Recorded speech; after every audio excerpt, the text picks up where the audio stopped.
Bonjour. Bonjour.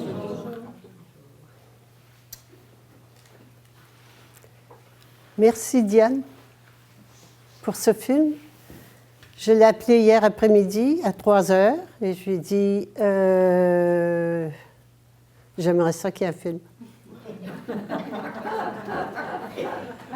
J'ai vu ce film. Merci Sylvie pour avoir lu le sous-titrage et tout le monde d'avoir collaboré à l'installer. J'ai vu ce film il y a deux ou 3 jours et puis il m'est resté collé. Il m'est resté collé à ce point que je ne comptais pas avoir un film cette semaine, cette fois-ci pour cette conférence. Mais quand j'ai vu ça, j'ai dit oui, on va le passer parce que c'est en Syrie aujourd'hui puis ça va être ici demain. Ils ne savent pas quoi faire en Syrie. Ils ne savent pas comment gérer ça. C'est absolument ingérable.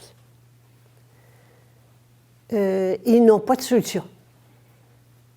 Et c'est pour cela que j'ai demandé à Diane de le présenter, cette vidéo pour qu'on voit la situation, qu'on sente la situation de désespoir, d'incompréhension dans lequel les gens se trouvent.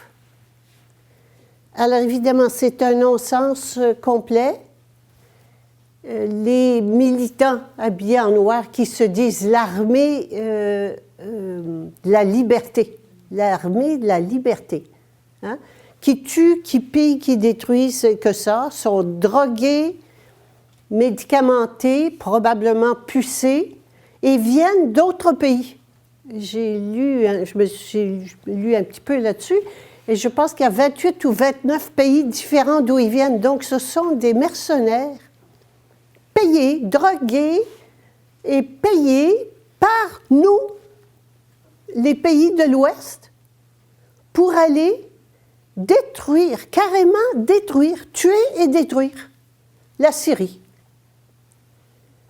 pour amener un renversement de pouvoir et mettre en place des leurs, quelqu'un sur lequel ils auront le contrôle complet. C'est pas nouveau. Ça s'appelle les révolutions pacifiques. Et toutes les révolutions que vous voyez, Occupy Wall Street et compagnie, tout cela, c'est toujours fomenté et financé par des services secrets dont le but est de destituer, au nom de la tyrannie, hein, de destituer le chef en place et de mettre des pions à eux.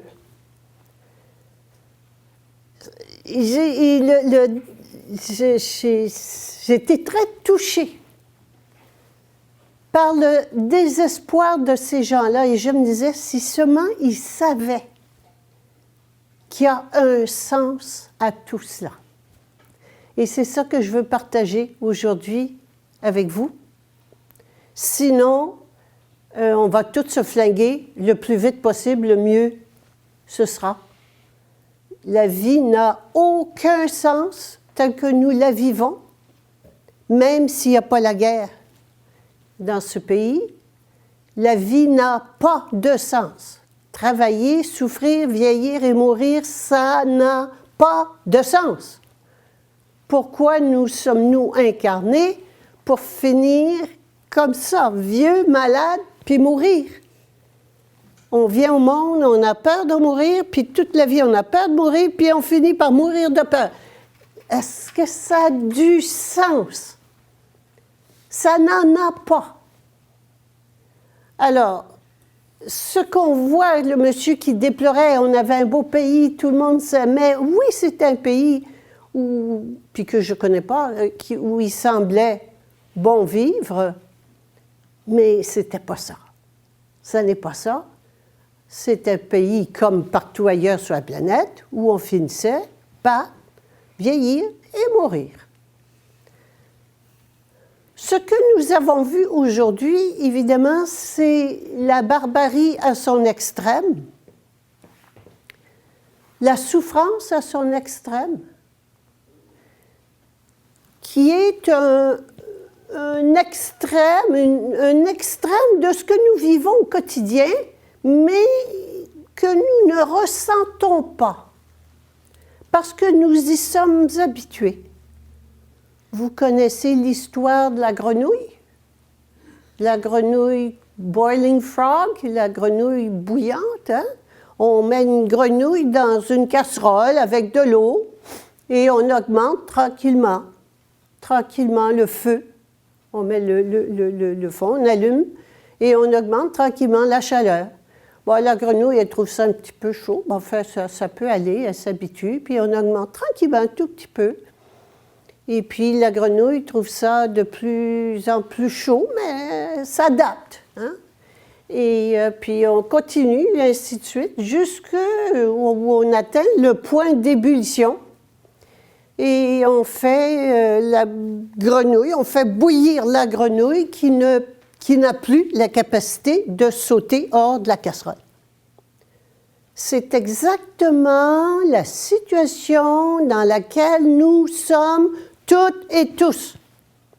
Nous sommes dans des casseroles dont on augmente le feu. Et le feu, augmenter le feu, ça veut dire augmenter les impôts, couper les services, augmenter les lois, resserrer les libertés. Mais on s'en accommode et on dit encore, on dit des choses pareilles, qu'on vit dans un pays libre. Alors, c'est tout faux, aussi faux ce que nous avons vu à l'écran que ce que nous vivons dans notre quotidien. En fait, ce que nous vivons, tout le monde, aussi bien en Syrie qu'ici, nous vivons dans un enfer.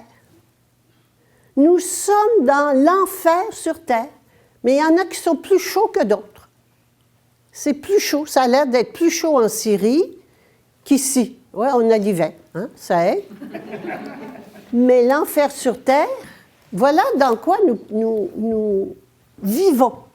Et j'ai des gens qui disent « Oh non, c'est beau, c'est un beau pays, ça va bien, j'ai un beau mari, des beaux enfants, un bon boulot. » Ils ne sentent rien. Alors, ils ne sentent pas. Vous ne pouvez pas dire des choses pareilles, à moins de... Et là, si c'est le cas, faites vos diagnostics, d'être drogué, d'être endormi au gaz, comme dit mon ami Jean, hein, les choses sont endormies au gaz, ou bien d'être zombie. C'est impossible de ne pas ressentir le malaise, le mal-être dans lequel nous vivons. Nous avons toujours vécu, ce n'est pas nouveau, mais il s'intensifie. Pourquoi? Pour qu'on le sente, pour qu'on s'en aperçoive, pour qu'on décide de faire quelque chose et de ne pas continuer à vivre en être humain qui travaille, hein, travailler, souffrir, vieillir et mourir. Des êtres humains qui sont dans leur bocal, comme un poisson, qui passent leur semaine à tourner, hein, dans le bocal, dans le même sens. Le week-end, on change de côté, on continue, on tourne, mais dans l'autre sens. Et lundi matin, on recommence à tourner dans le bocal. On fait ça toute notre vie. Un matin, on se réveille, la bedaine à l'air, on nous prend, on nous jette, et on met un poisson plus jeune. Et qu'est-ce que vous pensez qui fait le poisson plus jeune? Il tourne de lundi matin jusqu'au vendredi, puis dans l'autre sens, samedi, dimanche. Voilà des milliers d'années que nous faisons cela. Est-ce que ça a du sens? Et je vous le dis parce que les événements se resserrent. Hein? Ça se resserre de partout. Comme je vous dis, ce qu'on voit en Syrie aujourd'hui, ça peut être chez nous demain. Et qu'on va vivre des choses extrêmement difficiles si on ne bouge pas, si on ne se réveille pas. Il y a des gens qui ne voient rien venir. C'est gros comme un éléphant. Je rentrerai un éléphant ici. Il y en a qui pourraient dire « Ah, je ne vois rien ». Eh bien, ce qui se passe dans notre société en ce moment, c'est gros comme un éléphant. Il y en a qui ne voient rien. Ou qui voient un peu et disent « ça sent l'éléphant », mais qui ne veulent pas aller voir qu'il y a un éléphant dans la pièce. On appelle ça la conscience. Et l'enfer sur terre, c'est un enfer qui baigne dans la peur. On est mort de peur. C'est l'enfer du mouton. Voilà qui nous sommes et voilà ce dans quoi nous vivons. Nous vivons dans cette peur et comme des esclaves, nous sommes des esclaves soumis, tantôt soumis, où est-ce qu'est ma soumission? Tantôt soumis, tantôt insoumis. Alors, il y en a qui sont soumis et qui vont donc accepter la résignation, d'autres qui sont insoumis, qui vont se rebeller, mais c'est la même chose. Ça reste des moutons. Et tout ce qu'on voit à Occupy Wall Street, les démonstrations en Grèce en ce moment, si vous ouvrez Internet, c'est partout. Évidemment, ils leur enlèvent tout. Ils sont en train de tout perdre. Et ils sont dans la rue, puis ils rouspètent.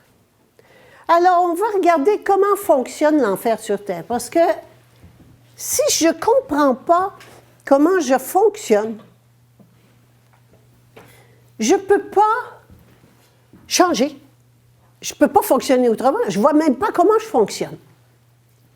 Alors, l'enfer sur Terre, c'est un triangle, ce fameux triangle qui s'appelle le triangle dramatique, que l'on doit à M. Kaufman. Et c'est pas très vieux, ça date de 68, je pense, 1968. Et c'était un psychologue, je crois, et qui a dit, il y a trois rôles que les gens jouent et qui c'est interchangeable et qui sont toujours les mêmes. Alors, il y a le rôle de la victime. Et moi, j'ai appliqué donc l'histoire, mon histoire de mouton. J'ai mis des animaux là-dessus.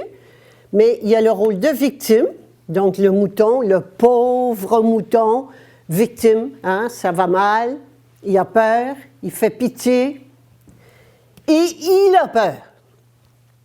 Un pauvre mouton, ici, le loup, le méchant loup, qui est le bourreau, qui veut manger le mouton, donc le mouton a très peur du bourreau, et pour protéger la pauvre victime du méchant bourreau, on a un troisième personnage qui s'appelle le sauveur. Et regardez, ce sauveur qui a une brebis dans ses bras, il protège.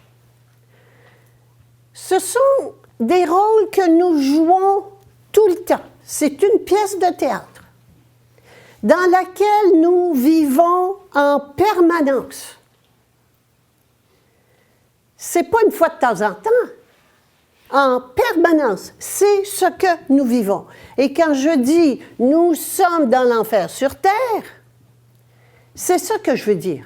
C'est pas une fois de temps en temps, c'est tout le temps que nous vivons dans ce triangle-là. Vous savez que, par exemple, la victime, si la victime, le sauveur ne sauve pas la victime comme elle le veut, la victime va devenir le bourreau et attaquer le sauveur, par exemple. Alors, c'est intéressant de voir qu'on change de rôle.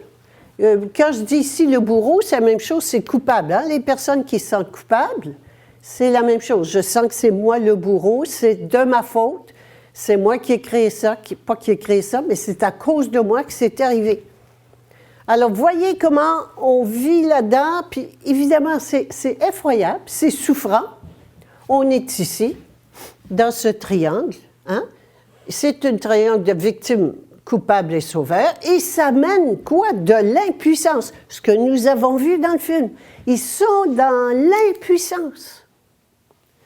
Alors, je vais prendre avec vous, ça mène évidemment, la peur, ça mène toujours, le désordre et la guerre, on va voir comment. Ici, j'ai pris quelques exemples. Il est fondamental, si vous voulez passer à autre chose, il est absolument fondamental de comprendre comment je fonctionne et de me voir, de me prendre, oups, là c'est ma victime, là c'est mon coupable, là c'est mon sauveur. Et on a toute une porte d'entrée privilégiée. On a toute une porte que l'on préfère à une autre.